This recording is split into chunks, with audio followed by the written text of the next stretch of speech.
Vice President Leni Robredo's rise to politics is a story like no other. Her husband was a revered public servant and interior secretary. Robredo mostly shied away from the public eye, choosing instead to work as a human rights lawyer in impoverished communities. But the death of her husband in a helicopter crash in 2012, followed by a huge clamor by the public for his style of governance, saw her to run for Congress, where she served for 3 years. In 2016, she was urged to run for the vice presidency. She beat the son of the late strongman, President Ferdinand Marcos.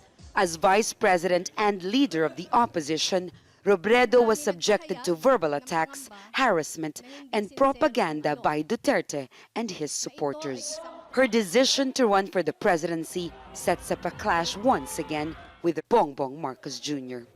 Her campaign theme, Radical Love, quickly changed the tone and tenor of a campaign that is rife with misogyny and patronage politics. Dealing with meager resources is nothing new for Robredo, but over the last few weeks, there has been a surge of unprecedented support, and observers say this is no longer an ordinary campaign, but a people's movement. Robredo's campaign rallies are attended by thousands, the majority of them young people, usually unseen, even in a country often used to big-ticket rallies during election season. It's fascinating to study that, after all, the Filipino youth have finally found their mojo. Isn't it also a factor that Duterte's term is ending and they're shedding their fears? I think Leni Robredo is the most competent, willing, capable, sincere, and authentic candidate that we will ever have. Robredo's biggest challenge is how to fight the massive disinformation machinery used against her.